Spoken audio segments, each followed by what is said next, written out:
Clutch Trucker filmed before a live and very fuzzy studio audience. That's Rusty, the world-famous meatball dog. I bet you he wished he were groomed now. We're down here in Florida. 92 degrees, feels like 99, and it does. Hello!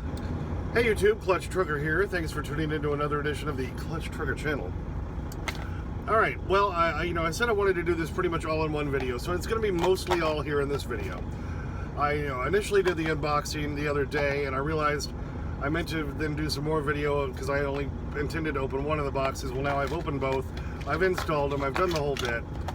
So, we'll go back to some of the video I shot before and did in a previous video to show you the unboxing part of the AppWay. AppWay!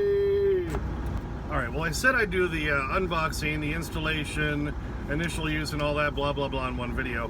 But since there's two of them, let's open one just because, it's like a kid on Christmas. You can't leave a box unopened of some new toy you got. And as adults, these are the toys we got there for our truck toys, baby. Thank you. Anyway, alright, so yeah, just easily pop it open. It's like it speaks to you. Hello. Anyway, okay. And we have a little book of instructions and so forth.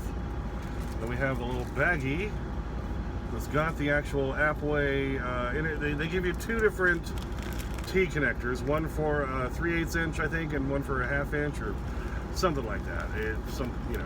And then the sensor screws onto the end up here, and it looks like the sensor then is in that little pink pouch. So we'll pull that out. And then there's more instructions underneath the whole little big booklet thing.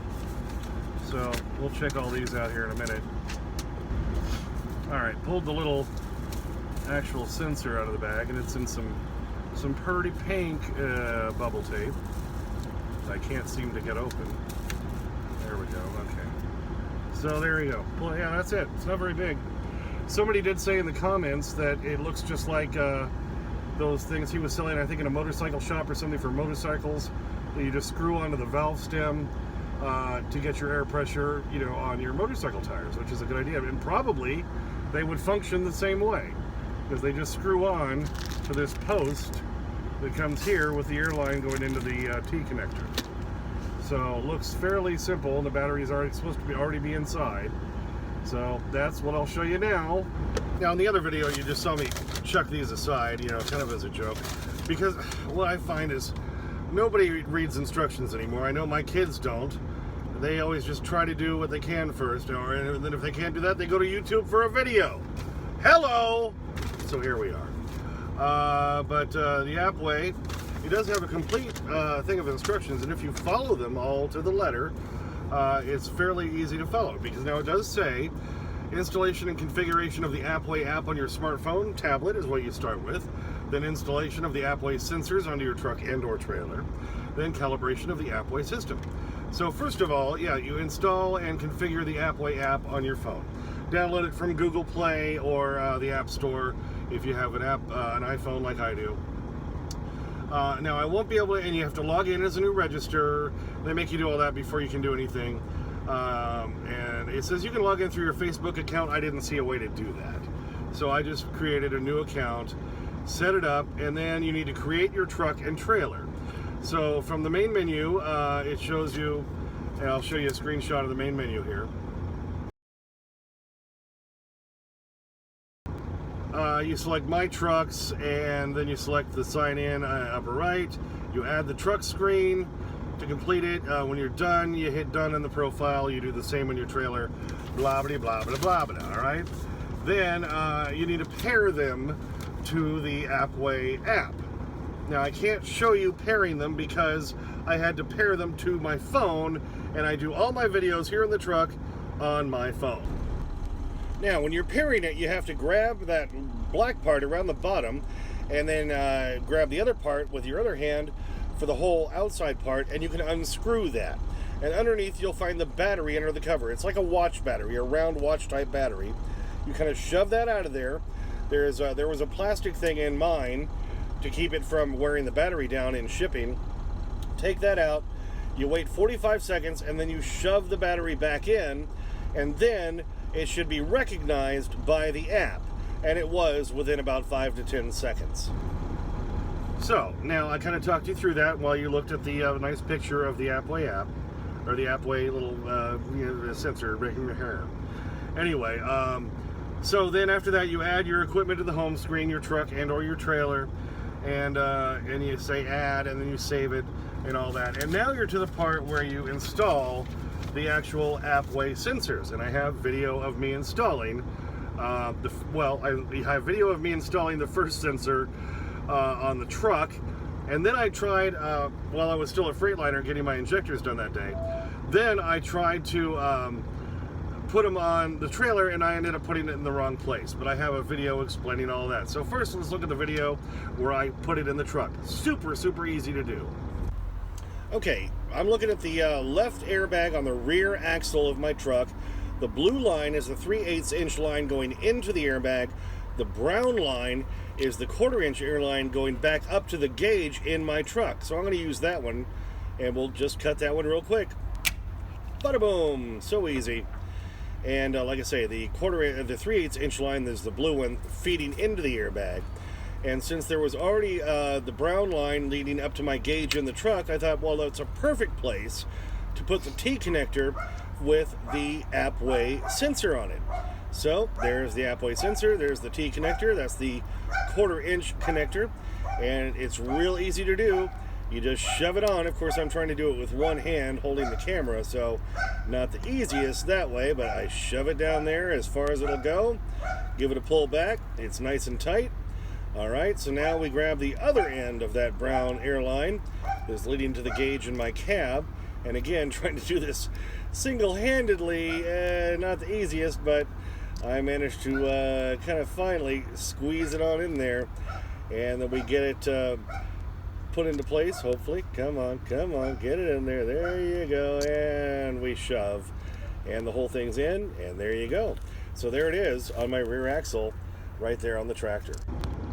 Okay, now see, that was taken last Saturday or Friday when I was at Freightliner, and then, like I say, then the next day, Saturday, when I was down in Muscatine, Iowa, at Hines, I crawled under the trailer and I put on the T connector and the sensor in a place I thought was great. Well, it wasn't. So I took some new video today of where it initially was, and then where I moved it to, and where it seems to be working now fairly well. So because I did that kind of backwards, then I was already loaded, and now I couldn't calibrate based on the loaded weight because I had it in the wrong spot. So I had to start all over again. So once I delivered my load from Hines today in Orlando, Florida, I shot over to a nearby truck stop, got a new empty weight, and yes, people, I did not fuel because I knew I was picking up a heavy load of watermelons after that. So anyway, got the new empty weight, and my cat scale to calibrate that, and then of course once I got loaded with my watermelons today, then I calibrated again, or I scaled again. I had to scale a few times because I had to scale once to see if I could even add any fuel. I found that I had to slide the tandems back because my trailer was way over. Scaled again to make sure that was correct to see how much fuel I could add. Did the math on that so I could see how much fuel I could add. I couldn't even fill up because these damn watermelons are so heavy. And then rescaled again once I added the fuel, so I knew then there's my total full weight on the load and added fuel, so I was going to use that as my calibration point for the loaded weight. Now I had to do this in voiceover because there was too much outside noise from all the other trucks running their engines. Looking forward, there's the truck. We're underneath the trailer, and you can see my air lines and electric lines that go from that point on the trailer, snake around, held up by springs. You can see that brighter spring over there, the newer one I put on after I fixed my electric lines, leading up to this point, and there is my sensor for the AppWay right there. All right, and I initially had it further back, and I had it to this point where it was near a dump valve that I thought was going to be a good location. Yeah, I thought it dumped the air out of the airbags, but it didn't. Nope, it just had a constant pressure there, so that didn't work. So you can see I put this quick connect back in where I had the T-connect there to re-splice that line. Anyway, so I had to move the T-connect valve. I used the 3/8 inch because that's how big the airline is back there. And if you look back here, you can see there is the valve, or the leveling valve, right there. It's got that arm and the pole that sticks down. The pole connects to the axle. So if the axle goes up and down, then the bar there adjusts the air pressure for the air ride in the trailer. So I thought just to the right of that bar would be a good spot. There's the two airbags you can see right there. And now I'm going to try to zoom in where you can see further back. There's the other set of airbags on the right axle, on the right there on the back, and over there you can see it way back there on the left.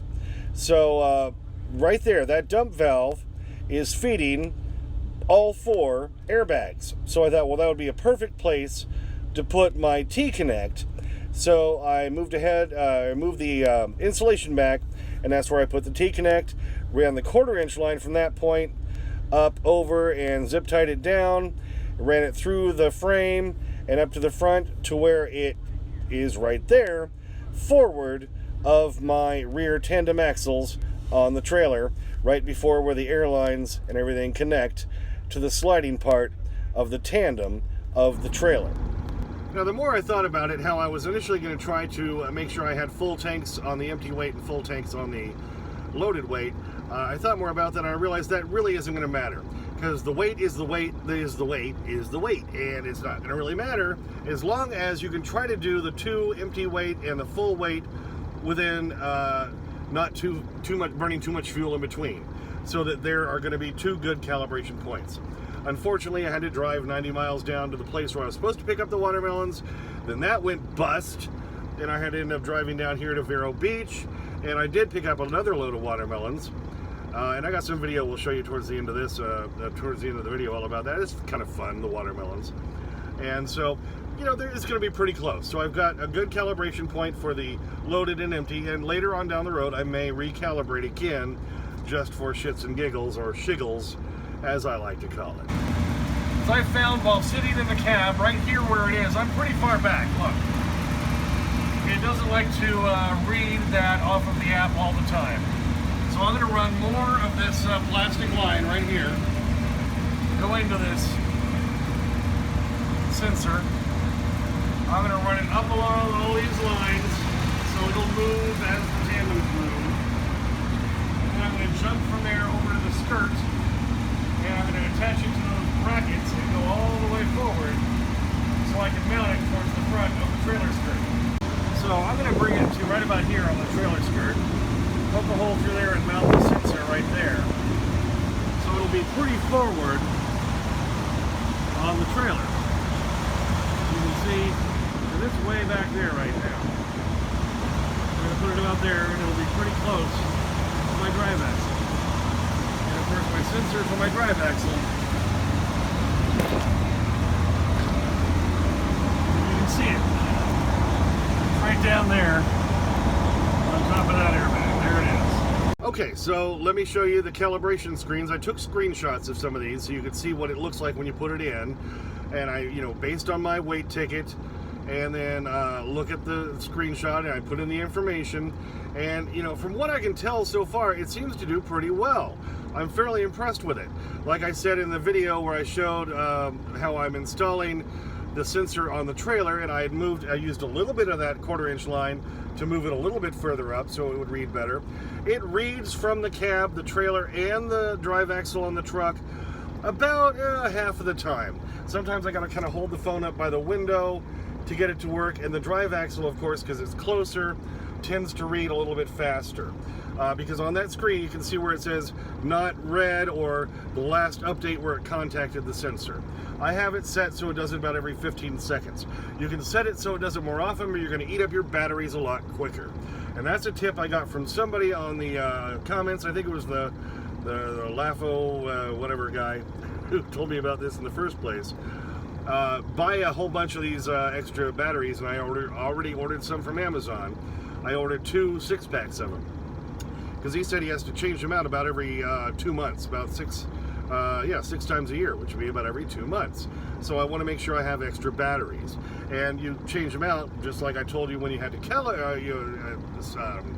blah blah blah blah. When you had to pair it, you had to screw off the top and put the battery back in that way. So now I'm going to move, like I say, the one from the trailer further up to the skirt, so it'll be closer, so that hopefully within the cab, the majority of the time, I'll be able to get a reading on both the drive axle and the trailer axle, and I won't even have to hang my phone out the window and act like a goon going, hey, look at me, I'm using my phone, you know. But anyway, so far I'm fairly impressed.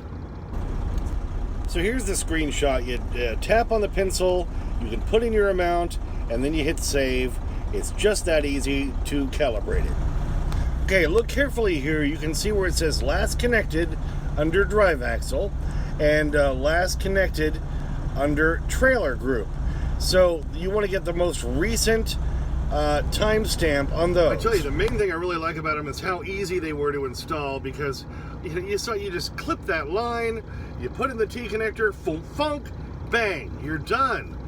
As far as the drive axle, yeah, I may run a little bit of extra of that 1/4-inch air line, because I bought a whole bunch of it, maybe up closer to the cab, so it'll read even more often. And that one on the trailer, if I put it on the trailer skirt, like where I showed I was going to do it, I think because that's closer to the outside on the left, and I'm on the left of the cab here, the most I might have to do is kind of hold it up over here to get a decent reading. So I'm going to run some extra line on both of those as I continue to use them, but that'll be so easy just to add that line, because it's the quick connects. You just push it in, pull the tube out, add extra line, shove that in there. Those quick connect airlines, they're a beautiful thing, baby. Thank you. Now, is it going to be completely reliable? Is it going to be as accurate as a CAT scale? No, it's not. That's not the whole point of this thing. The whole point of it is so that you don't waste money when you don't need to. How many times, drivers, have you been like, okay, I have a gauge here in the truck. Let me show you that. See, right here I have a pressure gauge in the truck. All right, and this is showing, if you can look real close right there, the little arrows up and down is showing that's over my drive axle, okay? Air, PSI, and right now it's at about 56-ish on this gauge. And, you know, I know from experience, from driving this truck now for almost 5 years, that that's around close to 34,000 pounds, if not a little bit over. Problem was, I never knew where the trailer was at. Now, if you've been driving out here for any length of time at all, you know, drivers, you've run into this, where they just load it poorly. Maybe they load a whole bunch of stuff on the trailer from front to back, but all the stuff they put in the nose is light, and everything in the back is real heavy. So you go by your one gauge, and you think you're pretty good, and, you know, but yet your bills say your load is weighing, you know, like 39,000 pounds, 42,000 pounds. How many times I've gone to a scale and find out my trailer's over by like 2,000 or 3,000 pounds, where my drives are just fine. This is where it's going to help me out. It's going to keep me from doing unnecessary scaling when I don't need to. Now, like I say, if I'm really, really close, and I just want to make sure I'm good, like in the situation today, I'm really close. I had to do the math to figure out how much fuel I could put on. I figured I could only add 70 freaking gallons. I hate playing that fuel game, but it gave me a really good high loaded point to calibrate the system with.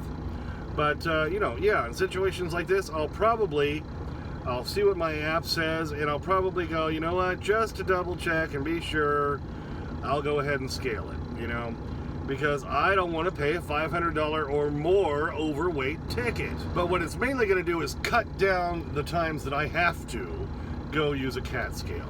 Because so many times I'll be able to look at this and go, oh, well, yeah, the trailer's a little heavy. I'll just kind of slide that a little bit, or whatever, you know. And if I can make it work so that within 500 pounds-ish, I'm still legal, I won't really worry about it. But if both the tandems on the truck and trailer are within a couple 100 pounds of being legal, yeah, I'll probably go ahead and pay the CAT scale for that.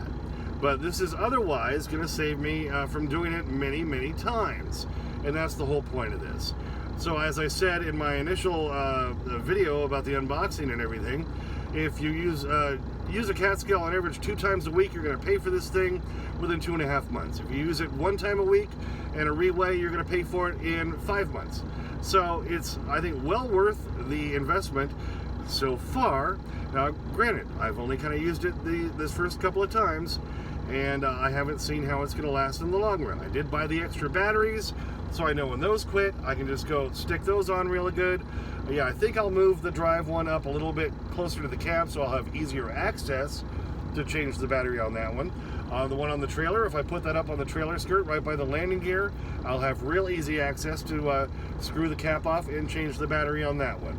So I know if I'm not getting readings, probably time to change the batteries. What do you think? Okay, I've rambled on enough about that, but I wanted to kind of give you the whole overall picture. I always try to give you, I try to give you more. Because so many of these trucker channels out here, you know, they say, oh, we're reviewing this, and they go, yeah, here it is, isn't it great? And that's it, you know. I want to give you in-depth. I want to give you the details. That's why on my whole hours of service videos, I did a whole bunch of them, and I kept saying over and over, well, I've read all the rules. I've read the entire document. I've read all 39 pages, and people kept saying, well, do you think you read the whole thing? Yeah, I know. I'm anal about it. I did read the whole thing because I wanted to make sure I knew what the freak I was talking about. And as far as the AppWay, yeah, I wanted to make sure I was using it right, I had installed it correctly, and I knew what the hell I was talking about with it.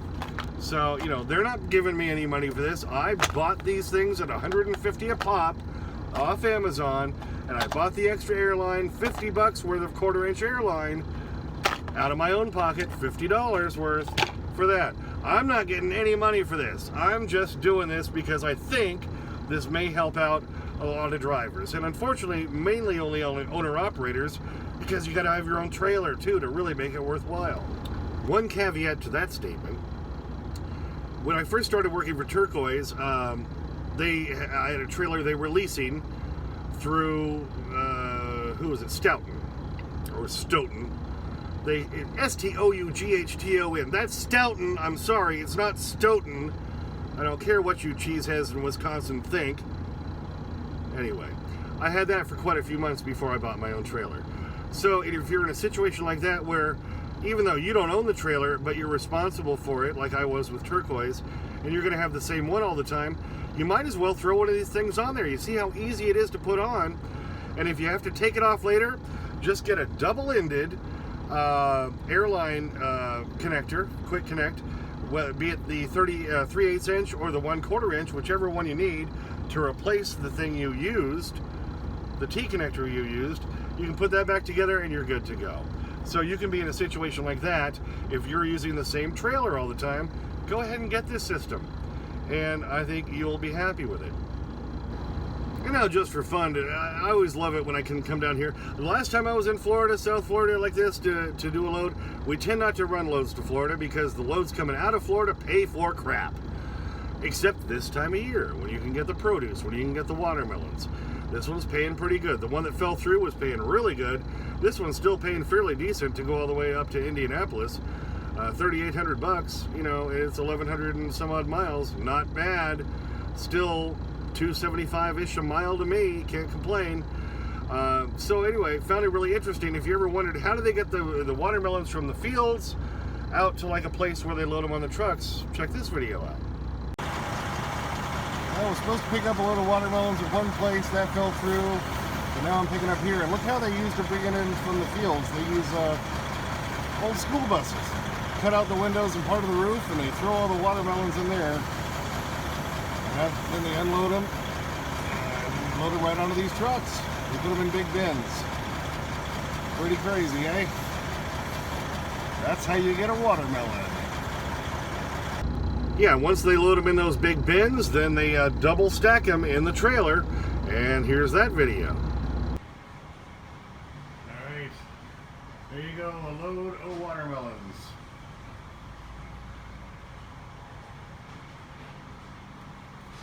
Filling the trailer. And I went ahead and put a strap on it just for shiggles. There you go. Now the one caveat is to doing this, if you have a dry van, you have to have a vented dry van. When I was down here last year, I did not have vents in my dry van. So Bo found me a place. I went down, I can't even remember where it was, and I paid like $150 to get vents put in my trailer. They were just the cheesier, not as good vents as the ones I have now. but that at least got me so I could get a load that paid decent to get back out. I had these newer vents put on when I was picking up a load of pumpkins on the Navajo Indian Reservation last fall that I brought all the way up to upstate New York for a fundraising kind of thing, and they put on the better vents, and I got some video on that. Here, if you can see up there, my trailer is vented. That's a vent they put on last fall when I picked up pumpkins going up to upstate New York. I picked them up on the Navajo Nation in New Mexico. This little stopper to hold the door down fell off, so I just put a bungee out there just to keep that door open. Because the watermelons have to have vents. On the right door, right there, it is got a little stopper to hold that door open. And of course, I got the video where I can show you all the watermelons inside. And before I let you go, just a quick update on the whole chugging issue that's still happening, but some people suggested a couple different things for me to try. You know, I've tried so many different things. I'll run down the list once I finally get to all this. But somebody suggested the check valve in the Davco. It's inside. You have to take off the inlet line going into it to get to this little thing, and this is what it looks like right here. It's a little ball, you can see inside that plastic thing, and then there's a spring that goes in there behind it. Well, that spring can fail, the ball can get warped, blah, blah, blah, and that could be causing part of the problem. So this is something I definitely would be able to replace on my own. It's too freaking hot down here today to do it. It feels like 99 degrees is what the Weather Channel said last time I checked. And then this thing, this is it's got a couple different names. Fuel pressure regulator, okay? Or fuel pressure sensor. It's got like another name for it too. But this goes on the back of the engine. There's the inlet going in, bringing the fuel in, and then this comes off of where it comes out for the line going back to your fuel tank. So this could also be an issue. So I bought this and this morning at a Freightliner parts thing in Orlando. This was like 90 bucks, 97 I think. This was 17. Wouldn't it be funny if this little $17 item was the whole issue? Not to mention, I still want to get out and recheck all my lines, tighten things down. I'll do all that when I do this, but like I say, this has been a long day. I've been dealing with bad shippers and brokers and a bunch of bullshit, and I'm tired. So once I'm loaded with the watermelons, not personally, but my trailer, I'm gonna go park and maybe finish my video and then go to bed. What do you think? Thank God for air conditioning. I think of the drivers who had to do this years and years ago with no air conditioning. They had two shifters instead of just the one like I have. You know, a lot of drivers nowadays in these trucks, they have automatics. So you couldn't call your family whenever you wanted to on a cell phone. I mean, it was a real tough life then. Right, Rusty? Anyway, well, hope you enjoyed that whole AppWay thing. I will keep doing updates on it as I keep using it more. But wanted to go ahead and get the video out there with the, you know, the unboxing, the installation, the pairing, the calibration, and initial use, and tell you what I'm thinking about it. And so far, I'm kind of impressed. So, you know, if this, like I said before I even did this, if it gets within like 500 pounds on each of the tandems, that's going to be close enough. Then if I really am concerned and want to scale every now and then, I'll spend the money, but I won't have to most of the time. And that's the whole goal of this thing, and that's the whole nice part. Right, Rusty? I know. It's so past grooming time, poor dog. Poor doggy. He was hot too after taking him out here in Vero Beach, Florida is where we're at with that big load of watermelons. Watermelons! Thanks for tuning in. Please subscribe. As always, please like and comment if you would like to, only if you'd like to. I get to your comments. Sometimes takes a day or two because I'm a working truck driver. Still working on that chugging issue, by the way, and I've got another video I'm going to make in the next few days all about that, okay? Got a couple of parts I'm going to try. Parts is parts. I know, I'm trying more parts before doing the diagnostic, and a lot of people are screaming at me for that. Clutch Trucker at Instagram, Clutch Trucker at Twitter, Coffee and Patreon down in the description if you feel like supporting the channel. As always, sniff that magic YouTube fairy dust. Clutch and Rusty, out. kind of feel like that's going to be on my tombstone. So anyway, yeah, Clutch Trucker died here. I got some video on that. All right, I'm out of the bacon strips, so you're going to have to settle for a Lay's sour cream and onion. So now he's just going to sniff it. He's just going to sniff it and look at it. He won't take it. Come on, Rusty, you're killing me here. I'm sorry, I'm out of bacon strips. I'm sorry. Yeah, he wants nothing to do with the sour cream and onion Lay's potato